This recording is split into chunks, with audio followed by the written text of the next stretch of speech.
Coucou à tous et bienvenue dans ma cuisine. Alors aujourd'hui, on fait des galettes au coco, donc bofloto au coco.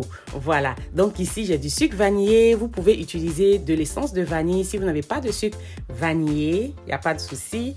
J'ai de la farine et j'utilise deux différentes farines. Donc j'utilise de la farine de pain et j'utilise de la farine tout usage. Voilà, je fais un mélange des deux. Pour la liste des ingrédients, jetez un coup d'œil dans la barre de description.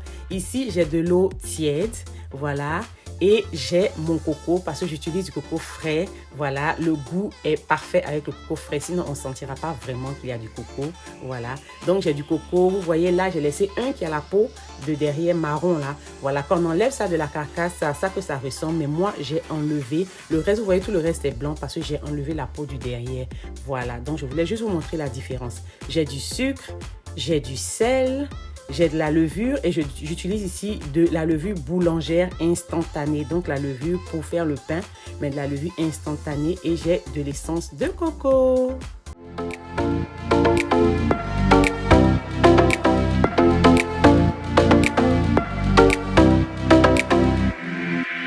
Alors ici, pour commencer, on va commencer par écraser nos cocos. Voilà, donc je mets la chair de mon coco dans mon moulinex, dans mon blender, et je rajoute mon eau tiède et on va écraser le tout jusqu'à ce que ça soit super lisse.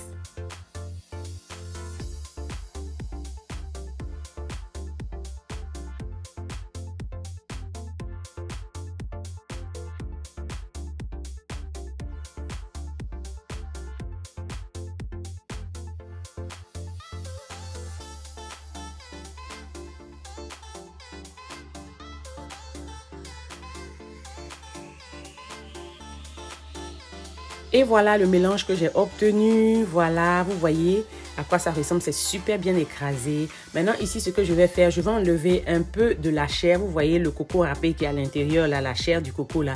Je vais enlever un peu parce que c'est un peu trop. Voilà, pour mes galettes. C'est mon choix à moi. Donc, vous pouvez décider de garder pour vous ou pas. Mais je ne vais pas filtrer tout. Vous pouvez aussi décider, si vous ne voulez pas de chair de coco, vous ne voulez pas la texture du coco dans vos galettes, vous pouvez carrément filtrer le mélange que vous voyez là et utiliser juste le lait en fait. Voilà, pour vos galettes, il n'y a pas de souci. Souvent aussi, je fais ça. Voilà, mais cette fois-ci là, j'ai voulu garder un peu de chair de coco, mais il y en avait trop. Donc voilà tout ce que j'ai fait. J'ai utilisé une cuillère et j'ai enlevé un peu. Voilà, selon ma convenance. Voilà, mais ce que j'enlève, que je mets dans le bol blanc là, que vous voyez là, je ne vais pas jeter. Hein. Je vais garder au congélateur ou au réfrigérateur et j'utilise ça dans mes smoothies, j'utilise ça dans mes yaourts, des trucs comme ça. Voilà, ça sera utilisé. En tout cas, c'est pas du gaspillage. Donc, ne jetez pas. Vous pouvez faire beaucoup avec, même des gâteaux et tout. Voilà. Donc, vous enlevez selon votre convenance. Si vous voulez filtrer, vous filtrez carrément. Et puis voilà, on va utiliser le reste du lait qui est là pour nos galettes.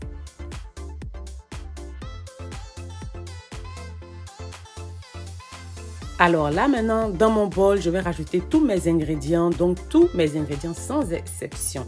Voilà. Et ici, la seule différence, le seul truc auquel il faut faire attention, c'est la levure et le sel. Je le dis toujours quand on fait des gâteaux, des trucs comme ça. La levure boulangère se désactive au contact du sel.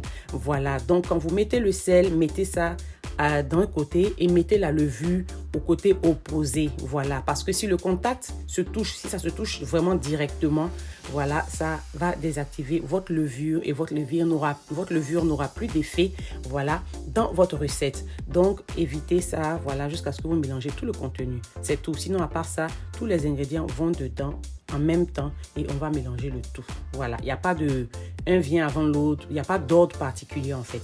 On met tout dedans. Voilà.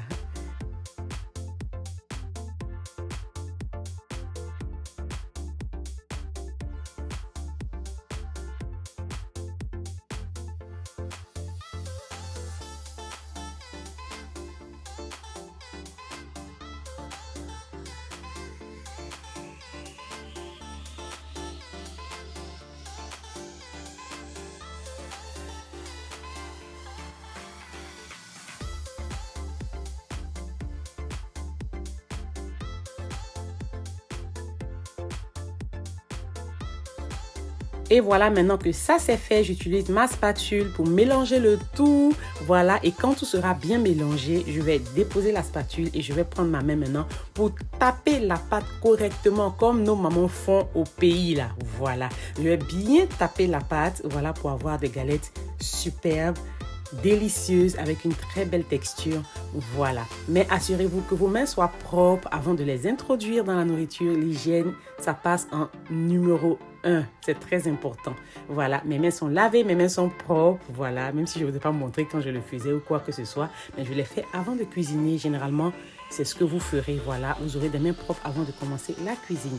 Donc, on va taper cette pâte-là correctement.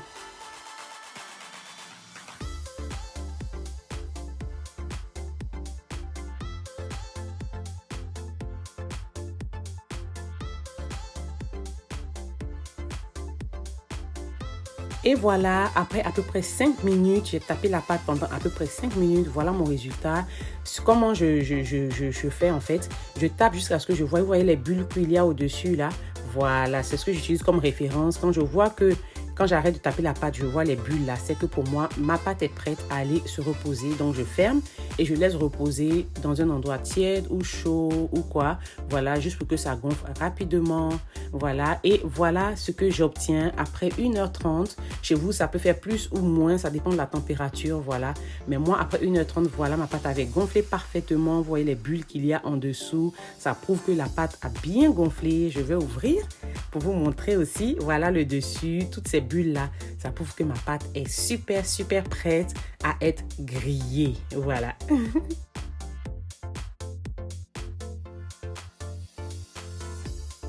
Donc ici, pour griller mes galettes, j'ai ma pâte, j'ai un bol avec de l'eau parce que je vais utiliser l'eau pour tremper mes mains pour pouvoir gérer la pâte quand je la grille. J'ai un bol ici avec du papier sopalin, voilà, dedans. Et j'aime bien ça parce que s'il n'y a pas de bol, s'il n'y a pas de papier sopalin, en fait, il y aura énormément d'huile dans vos galettes. Le papier sopalin, vous le mettez, en fait, vous mettez vos galettes quand vous les enlevez dans un bol avec du papier sopalin parce que le papier sopalin va aider à absorber la majorité, pas toute l'huile, mais la majorité de l'huile dans vos galettes. Et je fais ça avec tout ce que je grille d'ailleurs. Même si je grille des frites, quoi que ce soit que je grille, je mets directement sur le papier sopalin. Si vous avez la possibilité, faites-le. Ça va beaucoup réduire l'huile, voilà. Après, si vous ne pouvez pas, c'est pas grave. Mettez dans un bol qui a des trous en bas, voilà, qui égoutte pour que l'huile descende. Mais ça ne va pas vraiment faire le même effet que le papier sopalin. Il absorbera beaucoup plus que s'il n'y en a pas, voilà. Mais bon, voilà. Après, ici, on va griller et assurez-vous aussi que vous grillez à feu moyen. Pas feu fort, pas feu doux, mais à feu moyen. Feu fort, ça va brûler dedans, on ne va pas cuire. Feu doux, ça va absorber énormément d'huile. Voilà, donc assurez-vous que le feu est moyen et grillez jusqu'à ce que vous soyez satisfait de la couleur de vos galettes. Il y a des gens qui aiment des galettes bien foncées. Il y a des gens qui aiment des galettes à couleur quand même assez métisse, genre couleur un peu plus claire, voilà. Donc, grillez selon votre convenance. C'est vous qui mangez, voilà. Donc, grillez comme vous voulez. Et une fois que c'est prêt, on va servir et on va déguster. C'est tout. Aussi facile que ça.